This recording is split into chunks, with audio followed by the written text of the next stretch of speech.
কি কৰিছ? নাই এনে থাকিব লাগিছ হা? যা গৈ না পঢ়িলোঁ মই এতিয়া খেলিবলৈ যাওঁ। হোমৱৰ্ক কৰিলেই নাই? নাই মা, পিছত কৰিম। নহ'ব এতিয়াই কৰগে যা। ঐ মই কি কৈছোঁ শুনিছ নাই? যা কৰগে।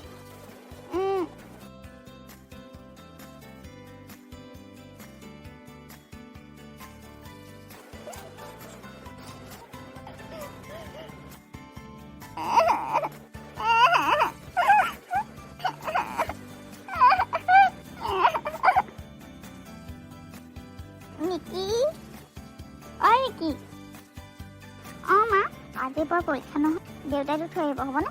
হ'ব মা। মা পৰীক্ষা দি হৈ গ'লে মই আজিৰ পৰা খেলিব পাৰিম নে? কিমান বাৰ ক'ম হা? খেল লাভ এইবোৰ নহ'ব। যা এতিয়া। সেই ভগৱান সন্মান ৰাখিবা আৰু মহন্তনী জীয়েক কৰিছোঁ। মহন্তনী জীয়েকে যেন স্কুলৰ ভিতৰত 1 নম্বৰ হৈছে। এইবাৰ আমাৰজনীও হ'ব।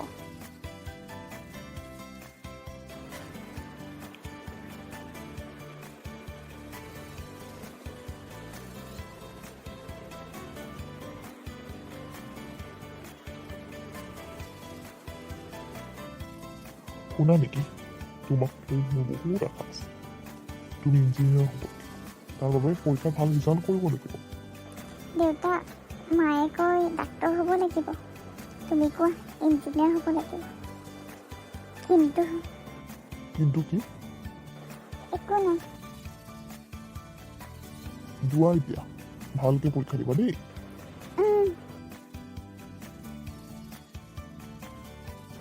কেনেকুৱা হ'ল পৰীক্ষাটো? নাই গেলিল তোৰ। মই যি লিখিছোঁ চালে চাই পাগল হৈ যাব। কিয় পূৰা লিখিছ নেকি তই? ধুৰ মই যি লিখিছোঁ নিজেই বুজি পোৱা নাই হাতত। সেইখন পৰীক্ষা বহি হৈ থকা নাই, জাবৰ হৈ আছে। মই মাত্ৰ 30 পালে হ'ল আৰু। নেকি কান্দিছা কিয়? মোৰ পৰীক্ষা ইমান ভাল নহ'ল। ঘৰত গৈ মা দেউতাৰ পৰা গালি শুনিবগৈ লাগিব। হেই কি কোৱা আকৌ? তুমি দেখোন বহুত পেজ লৈ লিখিছা। লিখিছোঁ যিমানখিনি পাৰোঁ, কিন্তু মা দেউতাই ভবামতে যদি ৰিজাল্ট নহয় মোক মাৰিব। ধেই নাকান্দিবা, তোমাৰ ভাল হ'ব দিয়া। আনিবহে গেলিম। তোমালোকক মা দেউতাই গালি নাপাৰে ৰিজাল্ট বেয়া হ'লে? এটা সঁচা কথা কওঁ নেকি? মোৰ মা দেউতাই কোনোদিনে নকয় যে এইটো নম্বৰ ইমান পাব লাগিব, আমুকত তামুক পাব লাগিব। কেৱল পাছ কৰিবলৈ হ'ল। কৃষ্ণ কৃষ্ণ কৃষ্ণ কৃষ্ণ কৃষ্ণ।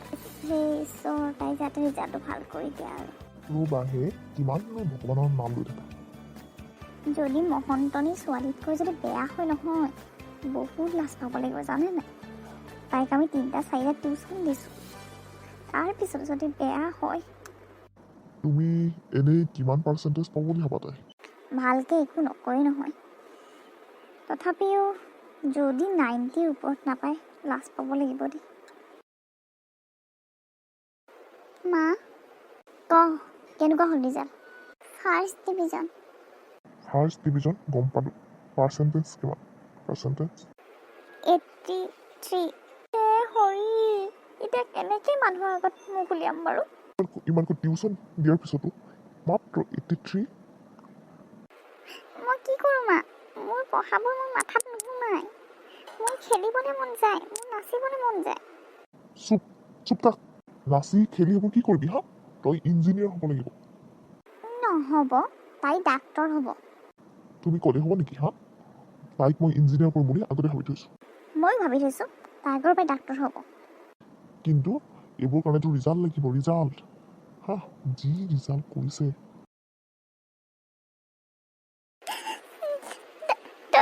ইঞ্জিনিয়াৰ এইবোৰ মই একো হ'ব নিবিচাৰোঁ মা।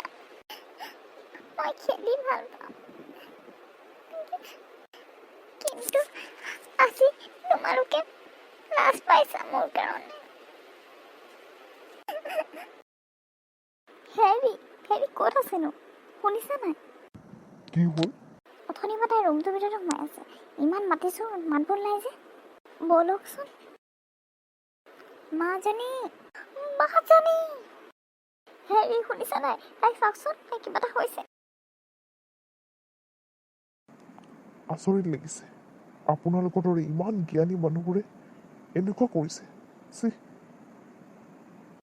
শুনক সন্তানক কেতিয়াও আনৰ লগত তুলনা নকৰিব কেতিয়াও জোৰ জবস্তিও নকৰিব সিহঁতে যি ভাল পায় তেনেকৈ চলিব দিবচোন কেৱল ভুল হ'লে শুধৰাই দিব শিক্ষা সদায় গুৰুত্বপূৰ্ণ তাৰ মানে এইটো নহয় যে আমি খেল ধেমালিৰ পৰা আঁতৰাই ৰাখিম খেল ধেমালি মানুহক শাৰীৰিক আৰু মানসিকভাৱে বিকাশ কৰে ভৱিষ্যতে কি হয় সেই লক্ষ্য সেই উদ্দেশ্যটো সিহঁতক নিজৰ মতে ল'ব দিব হয় ছাৰ বহুত ভুল হৈ গ'ল আমাৰ ভবাই নাছিলোঁ তাই ইমান বেছি কষ্ট পাই আছে বুলি হ'ব ইমান চিন্তা কৰিব লগা এতিয়া একো নাই আজিয়ে ৰিলিজ দিম ধন্যবাদ ছাৰ মাজনী আমাৰ ভুল হৈ গ'ল অ'। তুমি যি ভাল পোৱা এতিয়াৰ পৰা সেইটোৱে কৰিবা কোনোদিন নকওঁ তোমাক তুমি এই হ'ব লাগিব তুমি সি হ'ব লাগিব তোমাৰ মনে যি বিচাৰে সেয়াই হ'ব মা দেউতা তোমালোকক মই বহুত কষ্ট দিলোঁ ন ধেত আকৈজনী কিনো কষ্ট দিলা আজি আমাৰ ঘৰত পাৰ্টি হ'ব কিহৰ আৰে মাজনী ইমান ভালকৈ পাছ কৰিছে তাৰ বাবে আকৌ